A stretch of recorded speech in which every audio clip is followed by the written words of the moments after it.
समुद्रात मासेमारीला बंदी असली की बाजारात ताजी मासळी सहज मिळत नाही. अशा वेळी नॉनव्हेज खाणाऱ्यांसमोर आज काय बनवायचं हा प्रश्न उभा राहतो.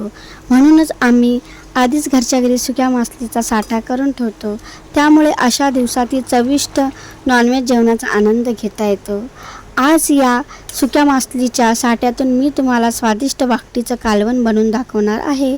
जसे सुका बोंबील, जवळा आणि आंबाडा अनेकांच्या आवडीने खाल्ले जातात.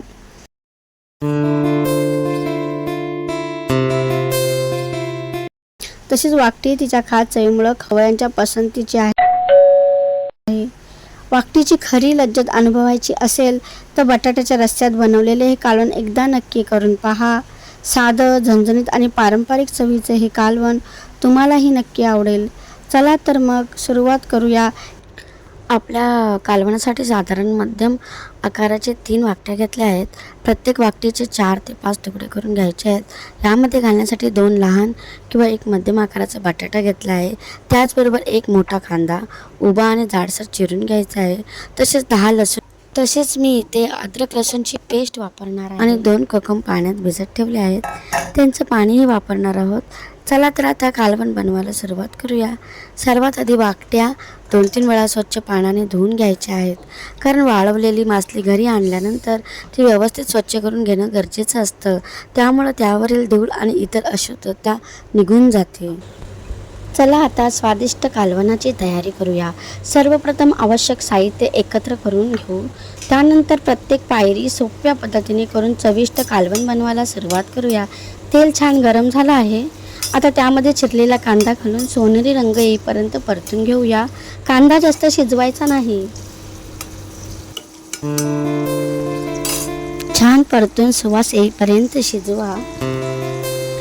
मसाल्यात फक्त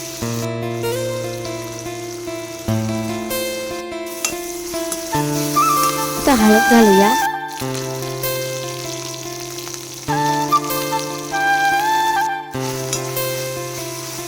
आणि लाल तिखट घालून मसाला एकजीव करून घ्या. 2 चमचे भरून लाल तिखट घाला. आम्ही आमच्या खास कालवण्यासाठी थोडं जास्त लाल तिखट वापरतो. त्यामुळं ग्रेव्हीला छान रंग आणि चव येते. आता यामध्ये 2 चमचे मिनल लाईफस्टाईलचा घरगुती कोकणी मसाला घालूया. हा मसाला आम्ही घरी बनवतो आणि त्याच्यापासून बनवलेल्या कालवणाची चव अप्रतिम लागते. चला आता तुम्हीही बघू शकता हा मसाला कालवणाची चव किती छान वाढवतो. आता यामध्ये 2 चमचे कोणताही घरगुती कोकणी मसाला घाला किंवा तुमच्या आवडीनुसार कोणताही आगरी कोळी किंवा कोकणी मसाला वापरू शकता. मसाला घातल्यानंतर थोडंसं पाणी घालून मसाला नीट मुरू द्या. 2-3 मिनिटे शिजवून द्या. मिक्स करून घ्या. आता यामध्ये धुवून ठेवलेले वाकट्या ऑलरेडी घातलेल्या आहेत. वाकट्या घालताना पुन्हा एकदा सर्व साहित्य हलक्या हाताने मिक्स करून घ्या. मी साधारण इथे 1 ग्लास पाणी घातलं आहे. आता पाणी घातल्यानंतर पुन्हा एकदा व्यवस्थित ढवळून घेतलं आहे. आता यामध्ये 1 बटाटा घातला आहे. आता चवीनुसार मीठ घालून घेऊया.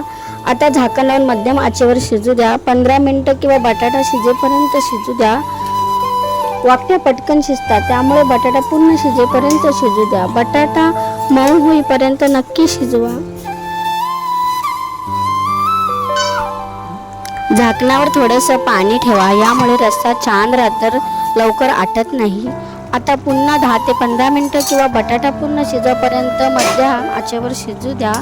15 मिनिटं झाली आहेत. आता झाकण काढून पाहूया. बटाटा पूर्णपणे शिजला आहे. बघा बटाटा व्यवस्थित शिजला आहे की नाही. दिसायलाही खूप छान दिसत आहे. बघा बटाट्याचे तुकडे किती छान शिजले आहेत. आता यामध्ये मी ऑलरेडी 1 जिन्नस घातला आहे. 3-4 भिजवलेली कोकम घातली आहेत. आता कोकम काढून हलक्या हाताने ढवळून घ्या. आता झाकण घालून 2-3 मिनिटे मध्यम आचेवर